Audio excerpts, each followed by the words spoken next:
Ang araw na pinatalsik ako ng Global Tech Solutions pagkatapos ng 18 taon, hindi tinanong ng asawa kong si Rebecca kung okay lang ako. Hindi niya hinawakan ang kamay ko o sinabing kakayanin natin ito nang sama-sama. Sa halip, tiningnan niya ako sa kabila ng granite kitchen counter namin na parang may dumi akong dinadala sa Persian rug niya at sinabi, "Kaya ano ang gagawin mo tungkol dito?" 44 anyos na ako. Nakatayo sa bahay na binayaran ko, nakasuot ng suite na pinili niya. At sa unang pagkakataon sa aming 16 taong pag-aasawa, nakita ko siya ng eksakto kung sino siya. Hindi ang babaeng minahal ko sa corporate mixer noong 2008, kundi isang taong unti-unting nagpapakita sa sarili sa maliliit na sandali na pinili kong baliwalain. Ang mga dismissive na komento tungkol sa trabaho ko, ang paraan ng pagpapakilala niya sa akin sa mga party bilang operations manager lang, kung paano siya nagsimulang gumugol ng mas maraming oras sa butik niya kaysa sa bahay. Palaging busy para sa mga gabi na dati naming pinagsasaluhan. Pero narito ang hindi alam ni Rebecca. Walang nakakaalam maliban sa akin, sa abogado ko, at sa HR director na may nanginginig na kamay na nagbigay sa akin ng makapal na Manila envelope. Hindi lang ako pinatalsik, binayaran ako ng husto. Sobrang laki ng compensation package na may ironclad non-disclosure agreements at sapat na zero para manginig ang kamay ng matanda. 500 milyong piso sa severance at stock options na perpektong nag-vest. Isang beach house sa Batangas na inilipat sa akin ng kumpanya bilang bahagi ng settlement at isang consulting contract na magbabayad sa akin ng 12.5 milyong piso taon-taon sa susunod na 5 taon nang walang kinakailangang isang araw na aktwal na trabaho. Lahat nito nakatago sa mga account na walang alam si Rebecca. Lahat nito naghihintay sa tamang sandali para maipakita. Noong gabing itinapon niya ang mga maleta ko sa kalye at sumigaw na sa kanya na ang bahay na pwede akong mamuhay kasama ng mga homeless, ngumiti lang ako dahil alam ko ang isang bagay na hindi niya alam. Nagsisimula pa lang ang tunay na laro. At sa pagkakataong ito, ako ang sumusulat ng mga rules. Kung naantig sa iyo ang kwentong ito, kung gusto mong makita kung ano ang mangyayari kapag ang isang taong hinintay na maliitin ay sa wakas ay nagpakita ng kanyang kamay, pindutin mo na yung subscribe button ngayon din. Mag-iwan ng komento sa baba tungkol sa isang pagkakataon na may maliitin ka at nagsisi sila. At ismash yung like button dahil ang kwentong ito ay malapit ng maging sobrang wild. Maniwala ka sa akin, gusto mong makita kung paano ito magtatapos. Ako si Jason Morales at gumugol ako ng 18 taon sa pag-akyat sa corporate ladder sa Global Tech Solutions. Nagsimula bilang junior analyst bagong graduate mula sa business school, umakyat hanggang senior vice president of operations na mahala ng teams sa 4 na kontinente at tinulungan ang kumpanya na lumago mula 10 bilyong pisong operasyon hanggang 150 bilyong pisong powerhouse. Hindi ako flashy tungkol dito.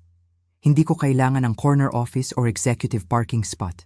Ginawa ko lang ang trabaho ko, ginawa ng maayos at umuwi tuwing gabi sa buhay na akala ko ay pinagtatayo ko kasama si Rebecca. Nagkakilala kami sa isang networking event sa Makati noong 2008. 26 anyos siya noon, nagtatrabaho sa marketing para sa maliit na advertising agency na may auburn na buhok na sumasalamin sa liwanag. At may paraan siya ng pagtawa na nagpapahanga sa lahat na maging mas nakakatawa. Nang tumawa siya sa pangit kong biro tungkol sa quarterly reports, alam kong tapos na ako. Nagpakasal kami noong 2009, bago pa ang economic crash. Maliit na seremonya, pamilya at malalapit na kaibigan lang.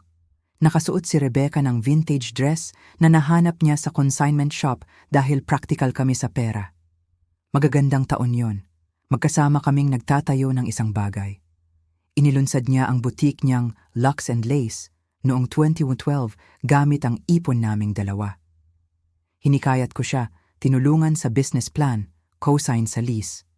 Nagtagumpay ang shop, higit pa sa inaasahan.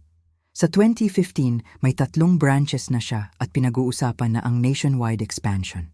Pero sa kahit saan sa daan, binago siya ng tagumpay. O baka lang inihayag kung sino talaga siya sa ilalim. Ang babaeng dating nagpapasalamat sa akin sa pagsuporta sa pangarap niya ay nagsimulang magsalita tungkol sa tagumpay niya na parang walang kinalaman ang financial stability na ibinigay ko. Ang babaeng dating nagluluto ng hapunan kasama ko tuwing linggo ay nagsimulang kumain sa labas kasama ang mga kaibigan sa butik. Umuuwi na may designer bags at kwento tungkol sa mga taong hindi ko kilala.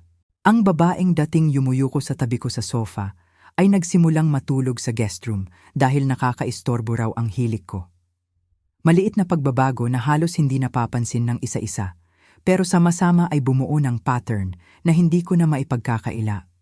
Ang araw na pinatalsik ako ay nagsimula tulad ng anumang Miyerkules. Gumising ako ng 5:30, tumakbo ng karaniwan, naligo, nagbihis ng navy suit na binili ni Rebecca para sa birthday ko. Nagre-restructuring ang Global Tech sa loob ng 6 na buwan. Alam ng lahat na darating ang layoffs. Ang hindi alam ng kahit sino ay ang saklaw. Sa 9:15 a.m., kumatok ang assistant ko na si Kayla sa pinto ng opisina ko na may luha sa mata. Jason, gusto ka raw makita ni Guillermo agad sa opisina niya. Si Guillermo Santos ang CEO, taong nakatrabaho ko sa loob ng 20 taon. Nag-close kami ng deals ng sama-sama, nagbiyahe sa Singapore, Berlin at São Paulo. Dumating siya sa bahay namin para sa barbecue. Kilala ng mga anak niya ang asawa ko. Nang pumasok ako sa opisina niya, hindi niya maitingin ng diretso sa mata ko. Jason, diretso ako dahil deserve mo yan. Nagdesisyon ang board kagabi. Binubura namin ang buong operations division, outsource lahat sa isang firm sa India. Effective immediately ka nang pinapalis. Parang pisikal na suntok ang mga salita. 18 taon. 18 na taon ng 60 oras na linggo, pagmimiss ng family events, pagbuo ng isang bagay na akala ko mahalaga. Guillermo, seryoso ka ba operations ang backbone ng kumpanya? Alam ko, sabi niya, mukhang tunay na nasaktan. Nilabanan ko to ng 3 buwan, Jason, pero gusto ng board na mag-cut ng 40% na costs bago ang IPO sa susunod na taon. Ang buong division nyo ay nagkakahalaga ng 4 bilyong piso taon-taon. Gagawin ito ng Indian firm sa 1.5 billion. Kaya yon na. 18 taon at nilabas ako na may kahon ng gamit sa desk. Binuksan ni Guillermo ang drawer niya at kinuha ang makapal na Manila envelope. Jason, ikaw ang nagtayo ng systems na nagpapahalaga ng bilyon sa kumpanya. Alam yon ng board kahit hindi nila aminin publicly. Sa loob ng envelope na tuway compensation package na sumasalamin sa tunay na value mo sa Global Tech, non-negotiable too at may strict confidentiality requirements. Kung tatanggapin mo, hindi mo pwedeng pag-usapan ng terms sa kahit sino. Hindi sa asawa mo, hindi sa abogado mo ng walang legal team namin, hindi sa therapist mo. Kahit sino lumabag sa NDA, mawawala sa'yo lahat. Nanginginig ang kamay ko nang buksan ang envelope. Ang unang pahina ay summary sheet. Severance payment, 400 milyong piso bayad ng buo sa loob ng 30 araw. Stock options, 200,000 shares vesting agad. Kasalukuyang value, humigit kumulang 115 milyong piso. Real estate transfer, ang beach house ng kumpanya sa Batangas, kasalukuyang value, 225 milyong piso, inilipat sa akin, personally. Consulting contract, 12.5 milyong piso, taon-taon sa 5 taon.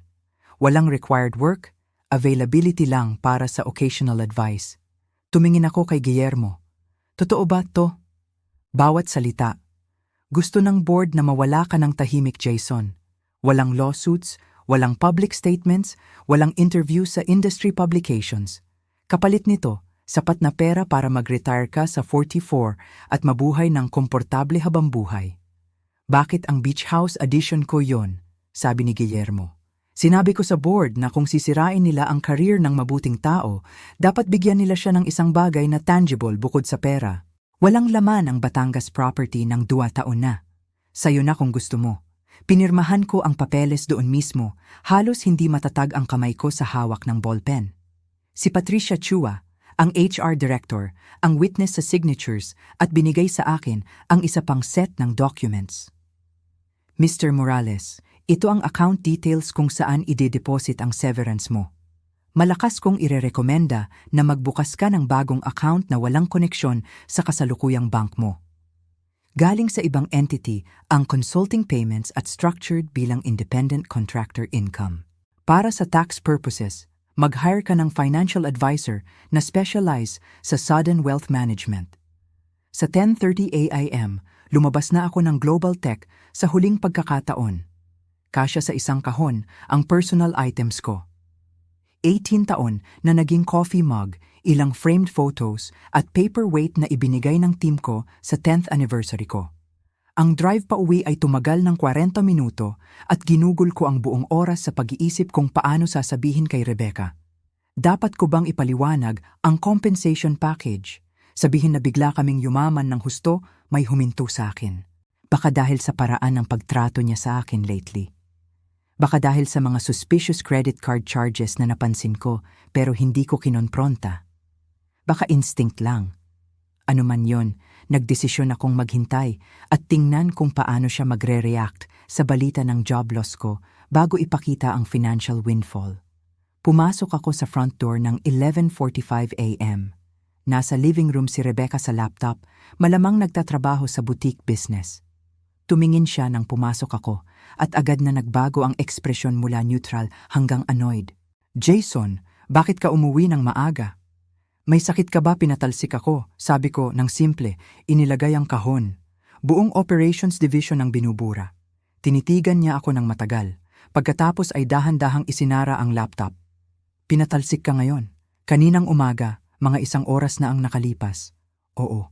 Tumayo si Rebecca at nakita ko ang pag-iisip niya, nagkalkula. "Kaya walang income tayo. Walang trabaho ka, walang benefits. Wala. May decent na severance package," sabi ko ng maingat. "Okay lang tayo habang naghahanap ako ng bago." "Decent anong decent? Jason, ilang buwan ng sweldo." Dahil huli kong tseke, ang bahay na to ay nagkakahalaga ng 400,000 piso buwan-buwan para sa maintenance pa lang, plus car payment mo, insurance, property taxes, utilities. Paano tayo mabubuhay sa ilang buwan na severance? Pinanood ko ang asawa ko ng 16 taon na nagpanik tungkol sa pera habang nakaupo sa bahay na binayaran ko ng buo. 3 taon na ang nakalipas, nakasuot ng damit na binili ko para sa kanya, napapaligiran ng furniture na tinulungan kong piliin. At may nagiging malamig sa loob ko. Kakayanin natin, Rebecca. Ginagawa to ng mga mag-asawa. Mga mag-asawa, ulit niya Jason, ako na ang nagdadala sa household na to sa loob ng maraming taon. Matagumpay ang boutique ko, thriving ang business ko. Ano ang ginagawa mo nakaupo sa opisina na mukhang walang kwenta dahil itinapon ka lang nila na parang basura? Mas matindi ang impact ng mga salita kaysa sa pagkapatalsik. Nagbibigay ako ng stable income na nagbigay sa'yo ng lakas para mag-take ng risks sa business mo. Co-sign ako sa unang lease mo, naalala mo, nagbigay ako ng 2.5 milyong piso startup capital. Na binayaran ko, sagot ni Rebecca ng matalim. "Huwag kang umarte na malaking favor ang ginawa mo sa akin, Jason. Ako ang nagtayo ng Lux and Lace mula sa wala. Ako lang yon. Tumango ako ng dahan-dahan. Tama ka. Ikaw ang nagtayo nito at proud ako sa'yo. Huwag mo akong patronize," sabi niya. Tumaas ang boses. "Hindi kita pinapatronize. Realistic ako. Nawalan ako ng trabaho, Rebecca. Hindi nawala ang value ko bilang tao o asawa." Tumawa siya at yun ang pinakamalupit na tunog na narinig ko mula sa kanya. "Value mo bilang asawa, Jason. Kailan huli nating nag-sex? Kailan huli nating nag-date na hindi ko na kailangang i-plan? Kailan huli kang gumawa ng kahit ano bukod sa umuwi, kumain, at matulog sa harap ng TV? Nagtrabaho ako ng 6 oras na linggo para maging komportable tayo," sabi ko, matatag ang boses kahit tumataas ang galit sa dibdib. "Yun ang oras na nagrereklamo ka. Nagrereklamo ako na boring ka," sabi ni Rebecca. 44 anyos ka na, walang trabaho, at mukhang worthless sa sarili mong kumpanya pagkatapos ng 18 taon. Ano ang sinasabi niyon tungkol sa'yo? Tiningnan ko ang babaeng minahal ko, ang babaeng pinagtayuan ko ng buhay, at napagtanto na hindi ko na siya nakikilala. "Ano ang gusto mong sabihin ko?" "Rebecca, gusto kong sabihin mo na may plano ka," sabi niya. "Gusto kong sabihin mo na hindi to sisirain ang lahat ng itinayo ko dahil hindi ko hahayaang sirain ng failure mo ang buhay ko." Dapat sinabi ko sa kanya noon ang tungkol sa pera. Tungkol sa 500 milyong pisong nakaupo sa accounts na hindi niya alam. Tungkol sa beach house at consulting contract at stock options. Pero may huminto sa akin. Ilang instinct para sa self-preservation na matagal nang natutulog ang biglang nagising. Mag-iisip ako ng paraan, sabi ko na lang. Mas mabuti, sagot ni Rebecca. Dahil hindi ako mananatili sa isang lalaking hindi makapagbigay. Noong gabing yon, lumabas siya, sabi niya kailangan niyang i-clear ang isip, makipagkita sa business partners. Umupo ako sa bahay namin sa katahimikan at gumawa ng ilang tawag. Una kay Rafael, kapatid ko na nakatira sa Cebu at may sariling construction company. Matagal na niyang hindi nagustuhan si Rebecca, binigyan ako ng babala noon na mas interesado siya sa status kaysa sa substance. Jason, salamat sa Diyos na nakita mo na siya kung sino talaga, sabi ni Rafael nang ipaliwanag ko ang sitwasyon. Ano ang kailangan mo sa akin? Tirhan lang kung magiging masama ang lahat, sabi ko. Mas masama pa yan, kapatid. Ipapakita ng babaeng yon ang tunay niyang kulay ngayong akala niya broke ka na. At kapag ginawa niya, tawagan mo ako. Ang pangalawang tawag kay Patricia Chua, ang HR Director. Mr. Morales, umaasa akong tatawag ka. May tanong ka ba tungkol sa compensation package? Kailangan ko ang pangalan ng financial advisor na binanggit mo, isang taong makakatulong na i-structure ang lahat ng discreet. Binigyan niya ako ng 3 pangalan. Tinawagan ko ang una, isang babaeng si Clara Santos na specialize sa high net worth individuals na dumadaan sa divorce. Kakaiba ang salitang divorce sa bibig ko. Pero si Clara ang inirekomenda dahil alam niya kung paano protektahan ang assets sa marital dissolution. Mr. Morales, sabi ni Clara nang magkita kami kinabukasan sa opisina niya sa Makati, brief ako ni Patricia sa sitwasyon mo. Nakaupo ka sa humigit kumulang 750 milyong pisong liquid assets at property at walang alam ang asawa mo. Tama ba yun? Tama, sabi ko. At iniisip mo ang divorce, iniisip ko kung sino talaga ang asawa ko. Sabi ko, kung papasa siya sa test, sasabihin ko sa kanya ang lahat at magpapatuloy tayo ng sama-sama. Kung hindi, ipoprotektahan natin ang assets mo. Matalinong lalaki, tapos ni Clara. Ipapaliwanag ko sa iyo ang ilang strategies. Sa susunod na linggo, ginampanan ko ang papel ng desperate unemployed husband. Nag-apply ako sa mga trabaho na alam kong hindi ko makukuha. Nag-usap tungkol sa pagiging Uber driver o food delivery para mabuhay. Pinanood ko ang paglaki ng disgust ni Rebecca araw-araw. Huminto siya sa pagtatago ng phone calls, nagsimulang umuwi ng mas late. Isang gabi, narinig ko siyang tumatawa sa driveway ng 11 p.m. Nag-uusap tungkol sa deadweight at finally making moves. Huwebes ng umaga, nakita ko siyang nagpapak ng damit at maleta ko. Anong ginagawa mo, tanong ko mula sa pintuan ng kwarto. Yung dapat kong ginawa buwan na ang nakalipas, sabi ni Rebecca nang hindi tumingin. Loser ka, Jason. At tapos na akong magkunwaring iba ka.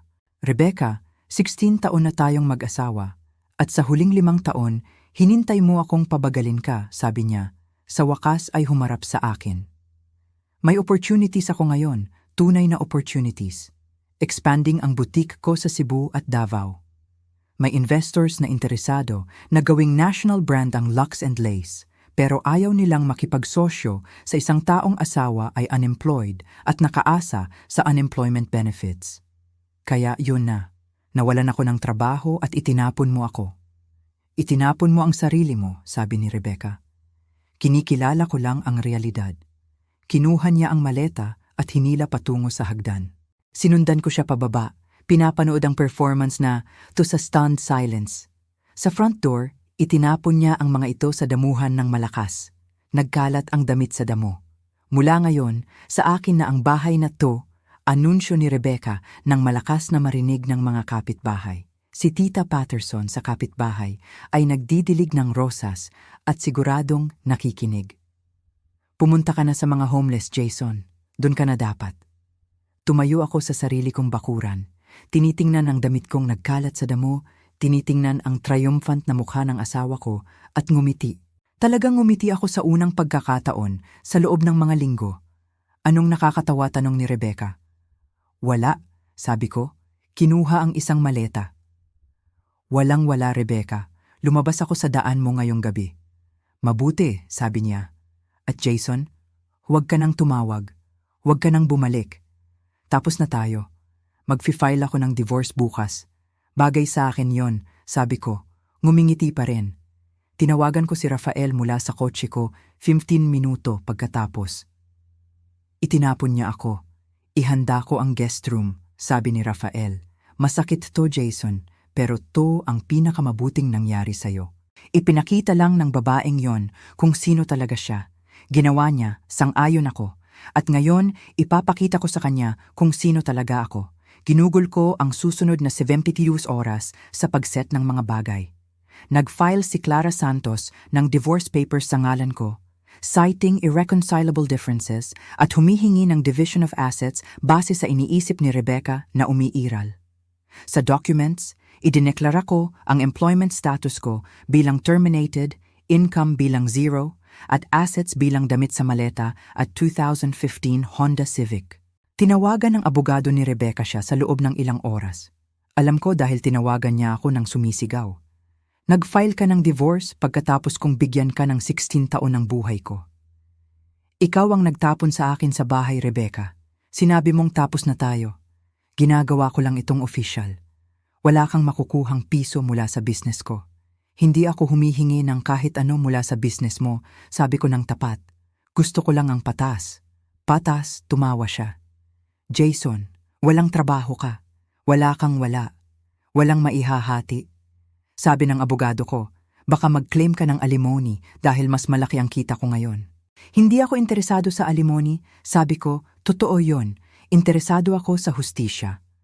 Ang divorce process sa Pilipinas ay karaniwang tumatagal ng 6 na buwan minimum.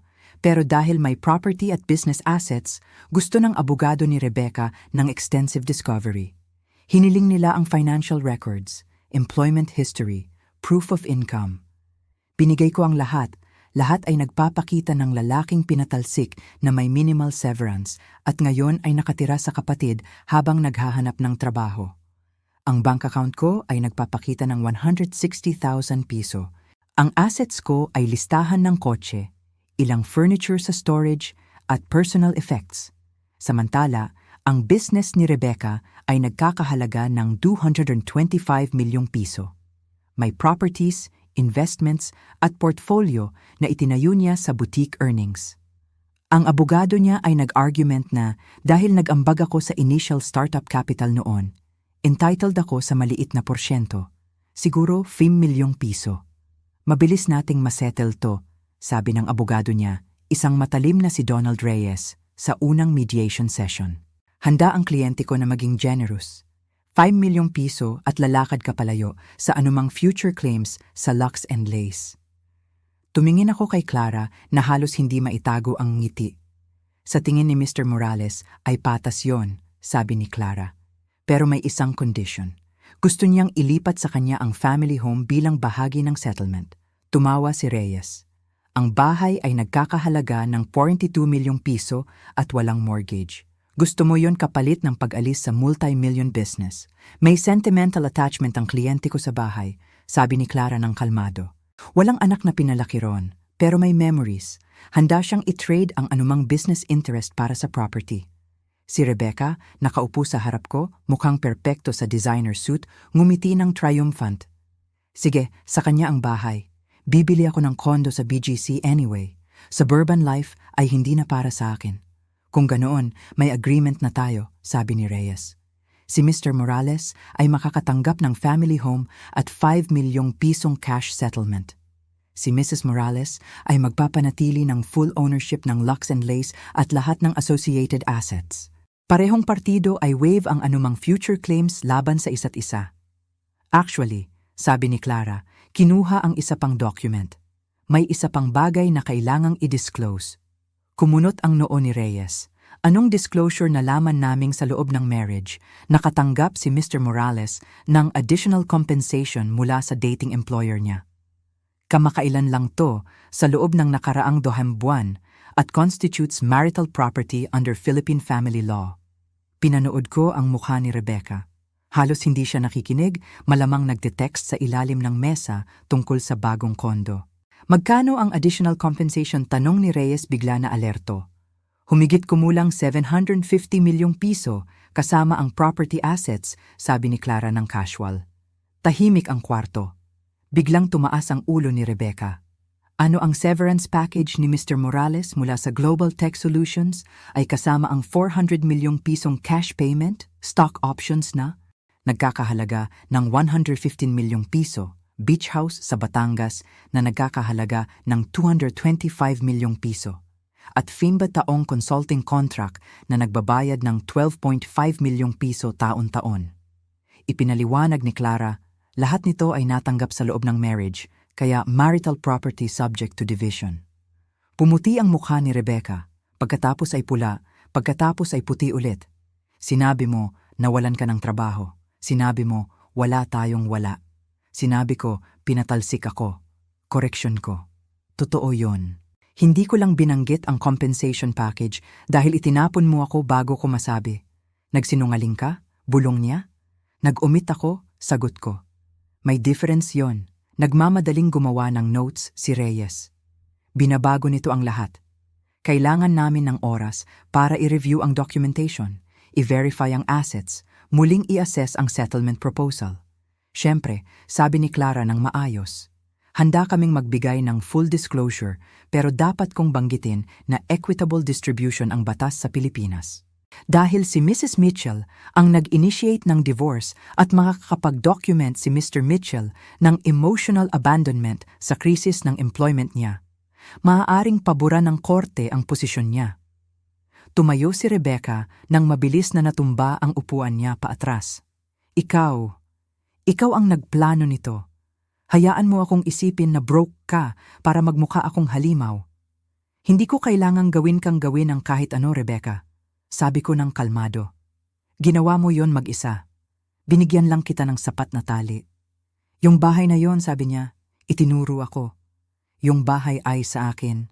Nanirahan ako roon ng 3 buwan na akala ko nanalo ako, nagre-redesign, nagpaplano ng future ko. At ngayon bahagi na ito ng marital estate, sabi ni Clara, kasama ang lahat ng iba pa. Kailangang i-revisit ang buong settlement. Nagkagulo ang mediation. Hiniling ni Reyes ang recess para makonsulta sa kliyente. Sumigaw si Rebecca sa akin sa parking lot, sinasabi ang mga bagay na magpapahiya sa isang marino. Sumakay lang ako sa kotse at nag-drive patungo sa bahay ni Rafael, kung saan komportable akong naninirahan sa finished basement niya. Nagtatrabaho remotely sa consulting projects na nagbabayad sa akin nang higit pa sa kinikita ng karamihan sa isang taon. Paano, tanong ni Rafael nang pumasok ako? Tulad ng inaasahan, sabi ko. Nawawala ang isip niya. Mabuti, sabi ni Rafael. Binigyan ako ng beer. Deserve niya ang lahat ng darating sa kanya. Ang susunod na 3 buwan ay brutal. Labanan ni Rebecca ang lahat. Nag-hire siya ng forensic accountants para patunayan na sinadya kong itago ang assets. Wala silang nakitang iligal dahil wala namang iligal na mahahanap. Legitimate, documented at legal ang compensation package. Sinubukan niyang i-argument na ang NDA na pinirmahan ko ay nagiging illegitimate ang pera. Agad itong itinakwil ng judge. Inakusa niya akong psychologically manipulated siya para humingi ng divorce para makapag-keep ako ng mas maraming assets. Pinatugtog ng abogado ko ang voicemail kung saan tinawag niya akong loser at sinabing mamuhay kasama ng homeless. Hindi na-impress ang judge sa posisyon ni Rebecca.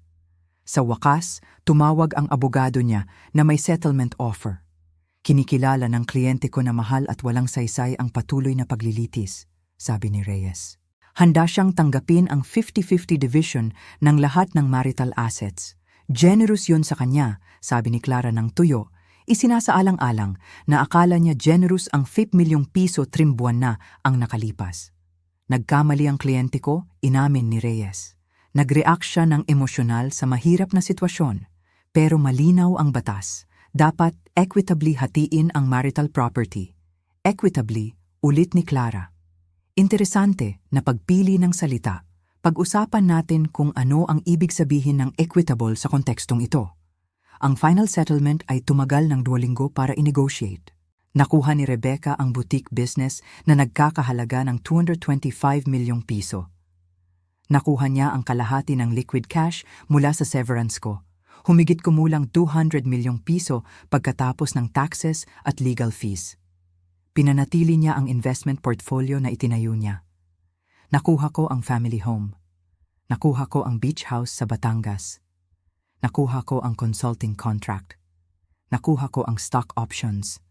At pinakamahalaga, nakakuha ako ng kalayaan mula sa babaeng nagpakita sa akin kung sino talaga siya nang akala niya wala na akong wala. Nag-finalize ang divorce sa isang Martes ng umaga sa Oktubre. Hindi dumalo si Rebecca sa final hearing, ipinadala ang abogado para pumirma. Tumayo ako sa courtroom na yon opisyal ng single sa unang pagkakataon sa 17 taon at naramdaman ang walang iba kundi pagpapahinga. Noong gabi, nag-drive ako sa beach house sa Batangas sa unang pagkakataon. Maganda itong 3-bedroom property sa tabing dagat na may floor-to-ceiling windows at deck na tanaw ang dagat. Tumayo ako sa deck na yon, nanonood ng sunset at tinawagan ng kapatid ko. Tapos na, sabi ko sa kanya. Ano ang pakiramdam mo? Tanong ni Rafael. Parang nakaligtas ako sa isang bagay na hindi ko alam na kaya ko, sabi ko. At parang malapit na akong magtayo ng mas maganda kaysa sa dati. Na buwan pagkatapos, permanenteng naninirahan ako sa Batangas. Eksakto ang consulting contract, 12.5 milyong piso taon-taon para sa paminsan-minsang pagsagot sa email. Tumaas ang value ng stock options sa 155 milyong piso. Nagsimula ako ng non-profit na tumutulong sa ibang lalaki na dumaan sa divorce at financial abuse. At nakilala ko ang isang tao. Katrina ang pangalan niya, marine biologist na nakatira 3 bahay mula sa akin. Wala siyang alam tungkol sa divorce ko, wala tungkol sa pera, wala tungkol kay Rebecca. Alam niya lang na pinapatawa ko siya at tinatrato ko siya na mahalaga siya. Si Rebecca, mula sa narinig ko sa mutual acquaintances, nag-expand ang Lux and Lace sa 5 branches. Mabuti ang business, pero mahal ang expansion. Nagkaroon siya ng utang, nag-take ng risky investments, at nagtatrabaho ng 100 oras na linggo para mapanatili ang lahat. Maganda ang kondo sa BGC, pero walang laman. Nag-post siya ng photo sa social media ng glamorous life niya, pero sinabi ng mga nakakakilala sa kanya na mukhang pagod, malungkot, na nagsisimula siyang mapagtanto kung ano ang itinapon niya. Wala akong awa sa kanya. Wala akong nararamdaman para sa kanya. Ginawa niya ang kanyang choices katulad ng ginawa ko. Ang difference ay pinili ko ang katapatan. Pinili kong hayaan ang isang tao na ipakita ang tunay na karakter bago ipakita ang sa akin. At ang choice na yon, ang desisyon na maghintay at manood at protektahan ang sarili, ay nagligtas sa buhay ko. Dahil ang babaeng pinakasalan ko ay kukunin ang lahat kung binigyan ko siya ng pagkakataon. Ang babaeng pinakasalan ko ay minahal lang ako para sa maibibigay ko. At nang akala niya hindi na ako makapagbigay, itinapon niya ako na parang basura. Pero ang biro ay sa kanya dahil hindi ko kailanman kailangan ang pera niya o approval niya o bersyon niya ng tagumpay. Itinayo ko ang sarili ko, muling itinayo at lumabas ng mas malakas sa kabilang panig. Nakatayo sa deck ko sa Batangas, nanonood kay Katrina na lumalapit na may brilliant na ngiti, na pagtanto ko ang isang mahalagang bagay. Minsan, ang pinakamabuting revenge ay hindi elaborate o dramatic. Minsan ito ay simple lang na mabuhay ng mabuti, maging masaya. Magtayo ng tunay na bagay kasama ang isang taong nagpapahalaga sa iyo para sa kung sino ka, hindi para sa maibibigay mo. Gusto ni Rebecca ang bahay, gusto niya akong itaboy, gusto niyang kunin ang lahat para sa sarili. At sa paggawa noon, nawala sa kanya ang lahat ng talagang mahalaga. Habang nakuha ko ang buhay na hindi ko maisip noong nakaupo ako sa corporate office na nagpipirma ng severance papers habang iniisip kung paano sasabihin sa asawa ko na nawalan ako ng trabaho. Ang totoo, wala akong nawala noong araw na yon. Nakuha ko ang clarity. Nakuha ko ang kalayaan. Nakuha ko ang pagkakataon na makita ang mga tao kung sino talaga sila kapag akala nila nasa pinakababa ka na. At ang clarity na yon, ang katotohanan na yon ay mas mahalaga kaysa sa anumang compensation package. Bagamat kailangan kong aminin na ang 500 milyong piso at ang beach house ay maganda rin. kung naantig sa iyo ang kwentong ito, kung minsan ay maliitin ka o itinapon ng isang taong akala mo worthless ka, mag-drop ng komento sa baba. I-share ang kwento mo. Ipapaalam mo sa mga tao na minsan ang pagkawala ng lahat ay ang unang hakbang sa paghahanap sa sarili. At huwag kalimutang mag-subscribe sa channel na ito para sa higit pang kwento tungkol sa mga taong ginawang pinakadakilang tagumpay ang kanilang pinakamasamang sandali. Dahil mas malakas tayo kaysa sa iniisip natin. Kailangan lang natin ng tamang circumstances para patunayan ito. Salamat sa panunood at tandaan, minsan ang pinakamabuting galaw ay yung walang nakakakita.